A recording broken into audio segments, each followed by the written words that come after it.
이 시간은 기프트 전문 상담소와 기프트 전인 코칭 전문학교 원장이신 리디아 전 임상 심리학 박사의 컬럼 시간입니다.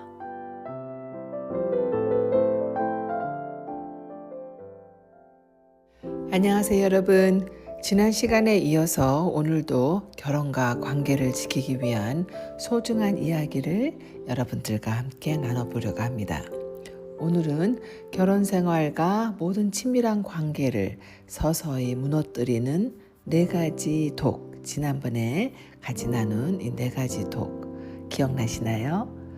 비난, 방어, 담쌓기, 경멸. 그중 오늘은 첫 번째인 비난, 크리티시즘에 대해서 함께 더 이야기해 보고자 합니다. 여러분, 우리 모두 살아가면서 상대방을 향해 한두 번쯤은 이렇게 말한 적이 있지 않으신가요? 어휴, 당신은 왜 항상 그 모양이야? 당신은 왜 항상 제 시간에 준비를 못해? 어휴, 당신은 왜 그렇게 이기적이야? 당신은 정말 무책임해. 당신은 항상 그래. 이런 말들 혹 익숙하지 않으신가요? 여러분, 이 말들 속에는 단순한 불만을 넘어서 상대의 인격 자체를 공격하는 요소, 즉 비난이 담겨 있습니다. 이 비난이라는 건, 크리티시즘은 너무나도 쉽게 우리 입에서 나오는 말인데요. 비난은 상대에게 너는 틀렸어, 넌 잘못됐어 라고 말하는 것입니다, 여러분. 해서 듣는 사람에게 수치심과 방어심을 유발합니다. 사실은 부부 사이를, 부모와 자녀 사이를, 그리고 공동체를 무너뜨리는 매우 파괴적인 말의 습관입니다. 왜냐하면 여러분, 비난은 단순히 불만이나 섭섭함을 말하는 것이 아니고, 비난은 상대의 인격이나 성품 자체를 문제 삼는 말이기 때문입니다. 예를 들어, 넌 왜 그렇게 게을러? 기도는 맨날 한다면서 왜 성질은 그대로야? 성격이 나빠. 당신은 평생 나한테 고생만 시켰어. 엄마는 나한테 해준 게 하나도 없어. 뭘 해줬어? 아들이라는 사람이 어떻게 그렇게 무정하니? 이런 말들은 여러분, 상대의 행동에 대한 느낌을 표현하는 게 아니라 그 사람 전체를 잘못되었다고 낙인 찍는 말입니다. 이런 말들 안에는 감정, 상처, 기대와 좌절이 담겨 있지만 표현 방식이 비난으로 흘러가면 상대는 여러분 변화되지 않고 상처를 받고 오히려 마음의 문을 닫게 됩니다. 여러분, 그럼 우리는 왜 비난하게 되나요? 여러 가지 이유가 있겠지만 비난은 많은 경우 우리가 상처를 받았거나 기대가 어긋났을 때 나옵니다. 그런데 자신의 외로움이나 좌절, 서운함을 말로 제대로 표현하지 못하면 그 감정이 화로 바뀌고 결국은 비난의 형태로 상대에게 쏟아지게 됩니다. 심리적으로 보면 비난은 자기 감정을 표현하는 미숙한 방식입니다. 자신의 상처, 외로움, 좌절을 솔직하게 건강하게 드러내기보다는 그 감정을 분노와 말로 포장해 공격적으로 표현하는 거죠. 또 우리가 왜 비난하게 될까의 한 가지 이유는 어릴 적 경험도 작용합니다, 여러분. 우리는 여러분 자주 자란 환경에 영향을 받습니다. 어릴 적 집에서 비난이 익숙한 환경에서 자란 분들도 우리 한국 분들은 참 많은데요. 예를 들어서 너는 왜 그 모양이니? 너는 왜 형처럼 못하니? 너는 참 게을러. 이런 말을 많이 들으며 자라면 무의식 중에 나도 모르게 말하게 되는 겁니다. 그렇게 어릴 때부터 비난을 많이 듣고 자란 사람은 자기도 모르게 여러분 비난이 익숙한 말투가 되어버립니다. 감정을 건강하게 표현하는 모델이 없었기 때문에, 보고 우리가 배울 수 있는 모델이 없었기 때문에 비난이 유일한 표현 수단이 되는 것입니다. 여러분, 성경은 말의 힘에 대해 반복해서 말씀하시죠. 예를 들어서 야고보서 3장 5절은 이렇게 말합니다. 혀는 작은 지체로 돼 큰 것을 자랑하도다. 보라 얼마나 작은 불이 얼마나 많은 나무를 태우는가 등. 여러분, 말은 사람을 살릴 수도 있고 우리 혀로 말로 사람을 죽일 수도 있는 무기입니다. 또한 비난은 여러분 상대를 정죄하는 태도에서 시작되는데요. 이는 하나님만이 하실 수 있는 심판의 영역을 사람인 내가 침범하는 것일 수 있습니다. 또한 예수님은 마태복음 7장에서 이렇게 말씀하시죠. 비판을 받지 아니하려거든 비판하지 말라. 이 말씀이 제가 생각하기에는 단순히 비판을 금지하라는 것이 아니라 서로를 이해하고 공률히 여기라는 마음의 태도를 강조하신 것이 아닐까도 생각이 됩니다. 우리를 사랑하시는 하나님 아버지 부모의 마음에서 형제된 우리들이 서로 사랑하고 살기를 간절히 원하시는 아버지의 마음이겠죠.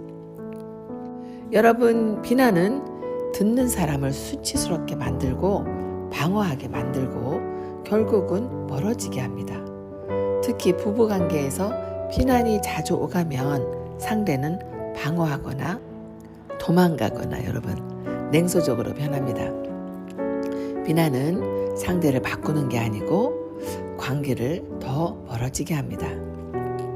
자녀에게 자주 비난을 하게 되면 자녀는 상처를 받고 마음을 감추고 대화 자체를 피하게 됩니다. 존 가트맨 박사에 따르면 결혼이 무너지는 가장 초기 신호가 바로 비난이라고 합니다. 그만큼 여러분 비난은 관계의 치명적인 독입니다. 그렇다면 여러분 이 관계의 치명적인 독인 비난을 줄이고 건강한 관계로 가기 위해 어떤 실천이 필요할까요? 첫째는 당신은이 아닌 나는으로 시작하기를 노력해 보시기 바랍니다. 대화를, 말을 바꾸는 작은 습관입니다. 예를 들어서 당신은 왜 그렇게 무뚝뚝해? 하고 말하는 것을 여러분 내가 요즘 감정적으로 외롭고 대화를 나누고 싶은 마음이 커요 로 바꿔보시기 바랍니다. You 메시지에서 I 메시지로. 또 예를 들어서 당신은 평생 나한테 고생만 시켰어. 당신은 노후 준비 하나도 안 한 당신 때문에 내가 이렇게 힘들잖아. 이런 비난에서 여보 나는 요즘 경제적으로 불안하고 외롭고 두려운 마음이 들어요 로 I 메시지 나의 초점하는 나로 시작하는 대화를 해보시기 바랍니다.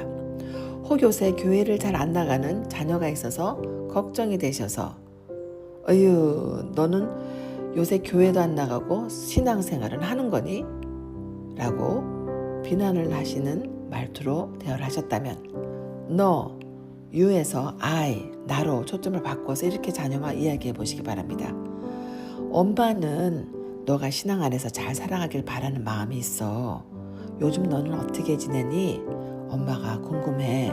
라고 말의 시작이 당신, 너가 아니고 I, 내가로 시작하는 말로 여러분들이 바꿔보시고 시작하기를 노력해 보시기 바랍니다. 비난을 줄이고 건강한 관계로 가기 위해 두 번째 실천할 점은 감정을 직접 솔직하게 표현하는 연습을 해보시기 바랍니다. 여러분 비난은 감정의 표현이 아닙니다. 감정을 포장한 공격일 뿐입니다. 그러니 나는 I 메시지를 적용하시면서 솔직하게 여러분들의 감정을 표현해 보시기 바랍니다. 서운한 감정, 외로운 감정, 걱정된 거, 속상한 것 등 이런 여러분들이 느꼈던 감정들을 표현하지 않고 쌓아놓으면 이것이 잘못하면 비난으로 바꿔서 공격으로 나올 수 있습니다. 예를 들어서 다 큰 자녀가 멀리하고 연락이 없어서 속상하실 때 참고 있다가 그게 화가 돼서 비난으로 나올 수 있습니다. 아유, 내가 너를 어떻게 키웠는데 너가 이렇게 연락도 안 하고 무정하니? 이렇게 비난의 대화를 하지 마시고 솔직하게 내 감정을 건강하게 표현해 보시기 바랍니다. 요즘 너가 너무 많이 바쁘고 멀게 느껴져서 나의 마음이 허전하고 섭섭할 때가 있어. 가끔 통화라도 했으면 내가 참 좋겠다 라고 솔직하게 여러분의 감정을 I 메시지로 나에게 초점을 맞춰서 표현해 보시도록 노력해 보시기 바랍니다.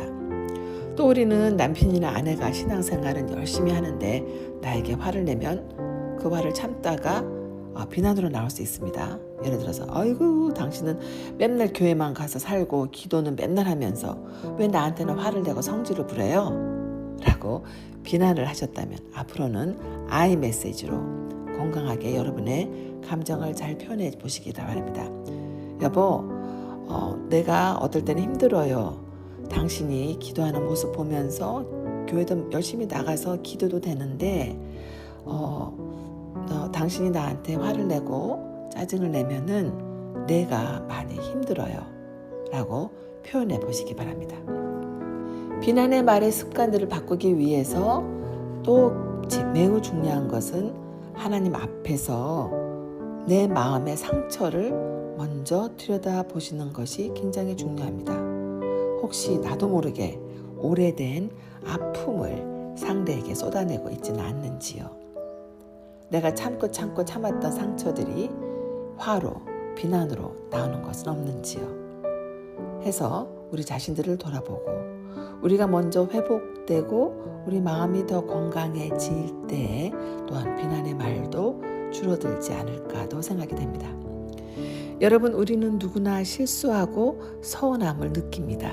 하지만 그 마음을 비난으로 표현하면 관계가 멀어지고 그 마음을 정직한 감정과 바람으로 건강하게 I 메시지로 잘 표현하면 우리들의 관계는 회복됩니다. 비난은 익숙하지만 치명적인 독이 된다는 것을 꼭 기억하시기 바랍니다.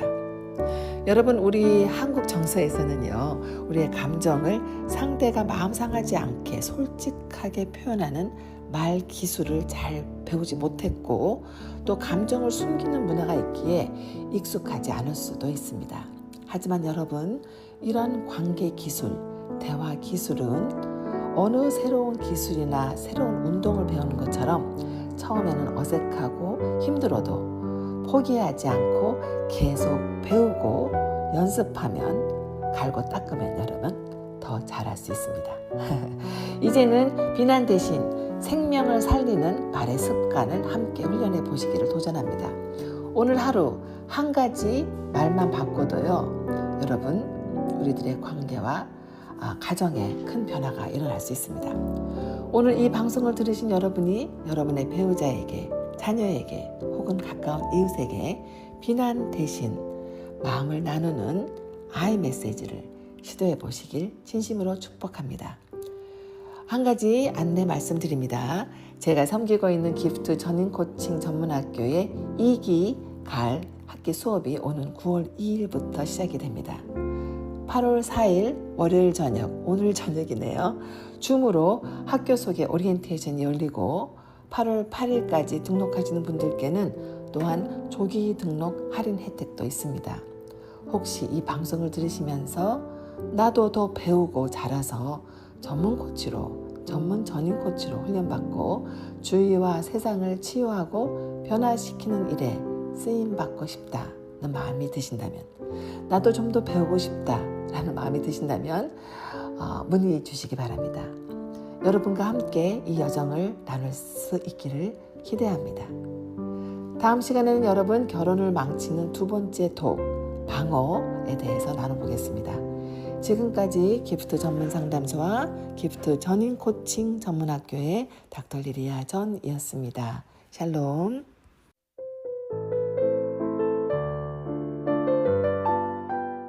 지금까지 기프트 전인 코칭 전문학교의 칼럼 시간과 함께 하셨습니다. 기프트 전인 코칭 전문학교에 관한 더욱 자세한 문의는 전화 714-298-1115번이나 홈페이지 giftcoachinginstitute.com을 방문해 주시기 바랍니다.